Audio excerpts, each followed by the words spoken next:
नमस्कार। साई वाणी में आप सबका स्वागत।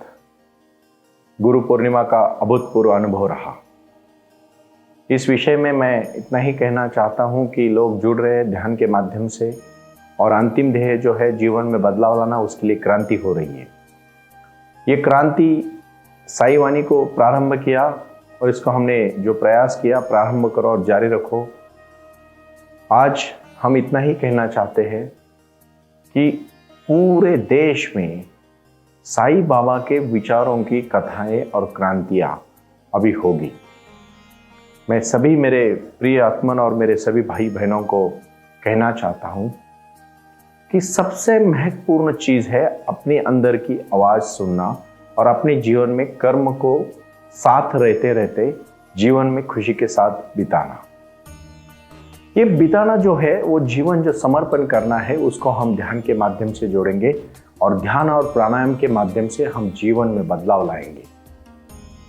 कल आपने देखा कि कितने सारे कॉलेज के स्टूडेंट्स, बहुत सारे बच्चे जुड़ रहे हैं, और खासकर मैं इतना ही कहना चाहता हूँ, इंजीनियरिंग कॉलेज हो, MBA कॉलेज हो, जूनियर सीनियर कॉलेज हो, मेडिकल कॉलेज हो, आर्ट्स कॉमर्स साइंस के कॉलेज हो, इकोनॉमिक्स के कॉलेज हो, फूड इंडस्ट्री के कॉलेज हो, MBA के कॉलेज हो, इन सभी डिजाइनिंग के कॉलेज हो। आज एनिमेशन का जमाना है, कंप्यूटर का जमाना है, डिजिटल का जमाना है। करोड़ों हजारों लोग saiwani.org से जुड़ रहे, और हम 7 तारीख को इसको लॉन्च कर रहे।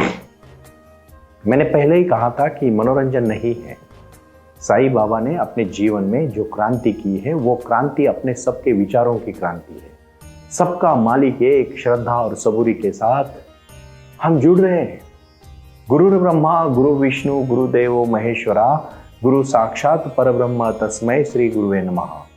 और इसी विचारधारा के प्रति हमने मेडिटेशन को प्रारंभ किया, और मेडिटेशन करने को जब शुरुआत की, ध्यान करने को जब शुरुआत किया, तो हजारों करोड़ों लोगों के जीवन में परिवर्तन आया।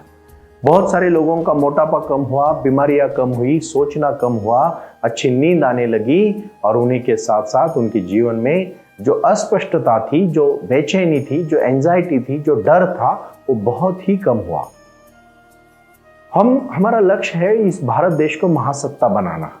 मैं पहले से आपको कहना चाहता था कि साई वाणी ट्रस्ट के माध्यम से अन्न, वस्त्र, निवारा, रोटी, कपड़ा, मकान, शिक्षा और आरोग्य के प्रति हम कटिबद्ध है। हमने जो भी कार्य हाथ में लिया है, उसमें आप सबका ऐलान, सबका सपोर्ट, सबका सहयोग जरूरी है। और इसलिए मैं फिर से कहूंगा, कुछ कर गुजरने के लिए मौसम नहीं मन चाहिए, साधन तो जुट जाएंगे, संकल्प का धन चाहिए। ये क्यों? आज हमारा धर्म क्षेत्र कुरुक्षेत्र समवेता युत्सवा मामका पांडवा क्षयव किम कुर्वत संजया। जो संजय ने धृतराष्ट्र को कहा था, वो मैं आपको कहने चाह रहा हूं। आप आंख बंद करके मत बैठिए, आंख खोलिए, आप खोलिए अपनी आंख और देखिए पूरे जगत को। आज भी हम एक नारा देना चाहते हैं, और वो है सर्वधर्म समभाव और मानवता का नारा। मैं फिर से कहना चाहता हूं, साईं बाबा ने एक ही संदेश दिया था, सबका मालिक एक है। और इन विचारों के प्रति मैं कहूंगा, मेरे सभी भाई बहनों को कहूंगा जिनकी आत्मा शुद्ध है, मैं उनको कहना चाहता हूं कि आज आप एक कहानी से मैं शुरुआत करूं। अगस्तीन नाम का एक बहुत महान संत हुआ, लेकिन शुरू के समय में वो बहुत तपस्या करता रहा। 30 साल उन्होंने अपनी जिंदगी का सिर्फ ज्ञान लाने में ले लिए। देखो, ज्ञान एक ऐसी चीज है ना, वो बाहर से आती है, लेकिन जो आत्मज्ञान है ना, वो अंदर से आता है। Knowledge is outside and wisdom is inside. वो विजडम क्या है, किस तरह से हम विजडम को लाना है, उसको समझना है, उसको पाना है। अपना अपना विजडम कैसे, ज्ञान, आत्मज्ञान कैसे लोगों को प्रकट करना है, इस बात को मैं आज कुछ कहना चाहता हूं। 30 साल अगस्तीन ने ज्ञान प्राप्त किया, लेकिन उसको कुछ नहीं मिला। उसको परमात्मा नहीं मिला, ज्ञान तो सब मिला। उसने हर कोई चीज को अपने मुंह में रट लिया, ध्यान में रट लिया, मन में रट लिया। उसके पूरा एकदम उसका हर चीज उसके मुखद्वत हो गई, अपने दिमाग में आ गई, उसके बुद्धि में समाविष्टित हो गई, लेकिन ज्ञान नहीं मिला, शांति नहीं मिली, सुख नहीं मिला, और जिसकी उसको तलाश थी परमात्मा नहीं मिला। फिर उसने सोचा कि मैं थोड़ा उपवास करूं। फिर अपने शरीर को उसने तकलीफ दी, घंटों महीनों दिनों तक उन्होंने उपवास किया, फिर भी नहीं मिला।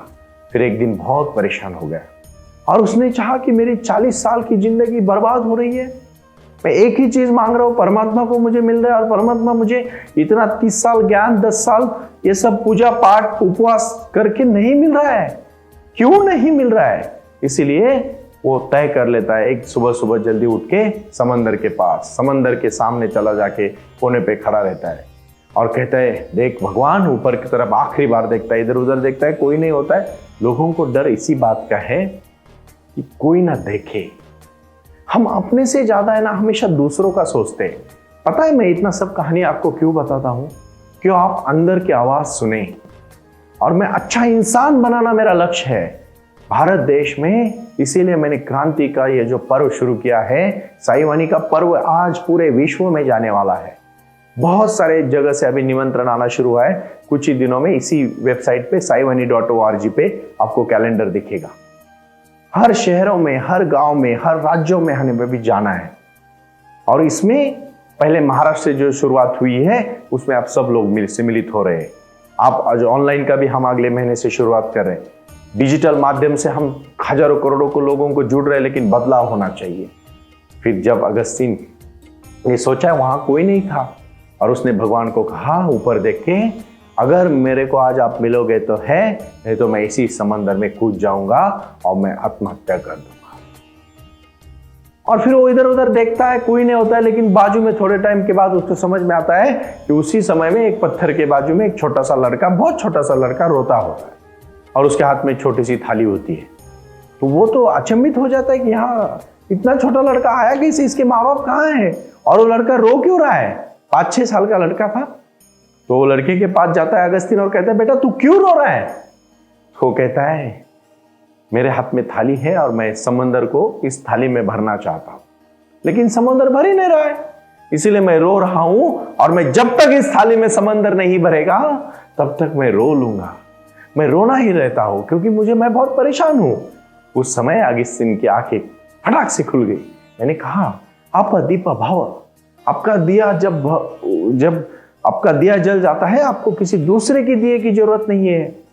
अगस्तीन एकदम खुश हो गया और नाचने लगा वो छोटे बच्चों की तरह, और उसने उस बच्चों की तरफ देख के कहा, बेटा मैं भी मुझे खुद बड़ा समझता था, लेकिन मैं भी तेरे जैसे ही बच्चा हूं, क्योंकि मैं ही भगवान ढूंढने निकला हूं। और भगवान तो मेरे इर्द गिर्द है, मेरे हर काम में है, मेरे मन में है, मेरे अंदर है, और मैं इतने साल जो कर रहा हूं मैं उनको देख ही नहीं पा रहा हूं।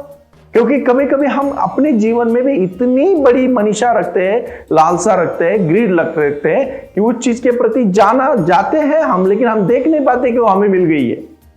क्यों ऐसे परेशान रहते हो? मेडिटेशन करना इतनी बड़ी बात नहीं है, बिल्कुल मुश्किल नहीं है, आसानी से हो जाता है। मेडिटेशन करना, ध्यान करना मतलब शांत हो जाना। इसका मतलब निष्क्रिय होना नहीं, अपना कार्य और ज्यादा से तरह से करना। इस कार्य को पाना है और फिर वो बहुत खुशी से नाचते नाचते अपने आश्रम आ जाता है। तो आश्रम के लोग उसको पूछते हैं, उनको लगता है कि जो अगस्तीन चाहते थे उनको शायद मिल गया, क्योंकि उनको नाचता हुआ कभी नहीं देखा, उनके चेहरे पे कभी स्मित हास्य नहीं देखा, उनके आंखों में कभी वो एक तेज होना चाहिए वो कभी नहीं देखा। अभी वो सब दिख रहा है, मतलब उन्होंने पा लिया। और फिर उनका कोई शिष्य पूछता है, अगस्तीन महाराज, गुरुजी आपको मिला जो चाहिए था? वो हंसने लगे और कहा, जिस दिन मैंने मिलने की चाहत छोड़ी उसी समय मुझे सब कुछ मिल गया। जीवन में यही तो मेडिटेशन का, ध्यान का लक्ष्य है, अपने इच्छाओं को काबू में लाना और अपने सही मार्ग को चुन के वहां तक पहुंचना, मतलब मेडिटेशन है। मेडिटेशन ही सच्ची शक्ति है, सुख है, समाधान है, समृद्धि है, जीवन है। इसी को करने के लिए पहले प्राणायाम जरूरी है। मेरा लक्ष्य है कि मैं saiwani.org के माध्यम से आज मैं बालाजी जी को कहूंगा, इसका टाइटल होना चाहिए खोज अपनी अपनी। खोज अपनी अपनी, ये टाइटल होगा साई वाणी का। खोज अपनी अपनी, अपनी खोज पहले करो, बाकी सब कुछ मिल जाएगा। अपना दिया जलाओ, बाकी सब दिए जलेंगे। एक दिया जलाओगे ना, हजारों दिए जल सकते हैं, लेकिन एक अपना तो जलाओ और पहले शुरुआत करो अपने कार्य को। देखो, प्राणायाम हर दिन सिखाने की बात नहीं है, आपको सब पता है। अभी भ्रामरी से लेके कपालभाति तक और उज्जयी प्राणायाम से लेके प्रणव प्राणायाम तक हर चीज pranava, pranava in the sense Omkar का उच्चार करना, और यही शक्तियों को पाना है अपने अंदर। ध्यान की शक्ति को पाना मतलब जीवन में बदलाव लाना, अपनी अपनी खोज करना। और आज आप मेरे साथ अभ्यास करने जुड़ोगे, और वो अभ्यास है क्रांति का अभ्यास, वो अभ्यास है विचारों का अभ्यास, और वो अभ्यास है जीवन में कुछ कर गुजरने का अभ्यास। जीवन में कुछ करना चाहते हो तो लक्ष्य को आज ही तय करो और उसके लिए निकल पड़ो। घर बैठ के कुछ नहीं मिलने वाला है। ध्यान धारणा के साथ भी जुड़ना चाहते हो तो लोगों से जाके मिलो, लोगों से जाके वार्तालाप करो। अपने लक्ष्य को पाने के लिए घर बैठे नहीं मिलेगा, लोगों में जाना पड़ेगा, लोगों के साथ जुड़ना पड़ेगा, और अपनी जो विचारधारा है उनको समझानी पड़ेगी। जो अपने विचारों के हो गए ऑटोमेटिकली आपके साथ आके जुड़ जाएंगे, और जब लोग जुड़ जाते हैं ना, कोई भी कार्य बड़ा हो जाता है। यहां हमने अभी कुछ कार्यों को प्रारंभ किया, हजारों करोड़ों लोगों ने उसके लिए योगदान दिया, और आज वो कार्य बन रहा है। साई वाणी ट्रस्ट के माध्यम से हम रोजगार के ऊपर बहुत बड़ा मैंने अहम फैसला लिया है, और इसलिए मैं अभी ये कार्य शुरू करने जा रहा हूं saiwani.org के लिए। आप जुड़ोगे तो आप अपने में बदलाव लाओगे। ये क्रांति है, ये एक विचारों की क्रांति है, स्पष्टता की क्रांति है, अपने कार्य की क्रांति है, और इस क्रांति को पाना है तो जीवन में बदलने में जो लोग हमसे जुड़े पिछले 2 महीनों में, उनके मैं एग्जाम्पल आपको अभी यहाँ आके देना चाहूंगा। इसमें वो लोग आएंगे, वो लोग आपसे जुड़ेंगे, और फिर और मजा आएगा कि आप जीवन में क्या करना चाहते हैं।